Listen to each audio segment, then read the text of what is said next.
కరీంనగర్ టీఈఓ జనార్దన్ రావును బాధ్యతల నుంచి తొలగించాలని డెమోక్రటిక్ టీచర్ ఫెడరేషన్ నేతలు ఫిర్యాదు చేశారు.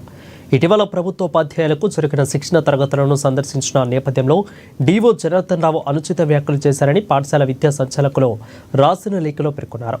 అసభ్యకరమైన వ్యాఖ్యలు చేశాడని ఆయన్ను సస్పెండ్ చేయాలని కోరారు.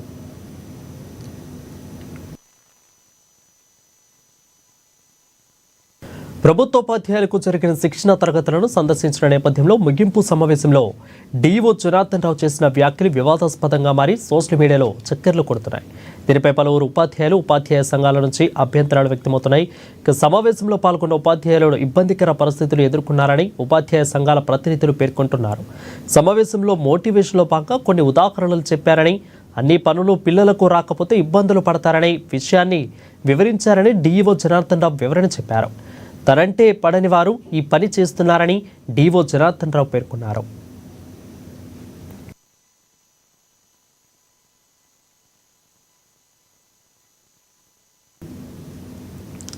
ఇక ఇదిలా ఉంటే కరీంనగర్ డీఈఓ జనార్దన్ రావు 10 రోజుల పాటు సెలవులు తీసుకున్నట్లు సమాచారం. ఏది ఏమైనప్పటికీ డీఈఓపై ఫిర్యాదులు ఇదే సమయంలో డీఓ జనార్దన్ రావు 10 రోజుల లీవ్ తీసుకోవడం ఉమ్మడి కరీంనగర్ జిల్లా వ్యాప్తంగా చర్చనీయాంశంగా మారింది. ప్రస్తుతం కరీంనగర్ డీఈఓ ఉన్న జనార్దన్ రావు రాజన్న సిరిసిల్ల ఇన్ఛార్జి డీఈఓగా ఉన్నారు. ఇక డీఈఓ జనార్దన్ రావు లీవ్ తీసుకోవడంతో అశోక్ రెడ్డిని తాత్కాలిక ఇన్ఛార్జిగా డీఈఓగా పదవి బాధ్యతలు స్వీకరించారు.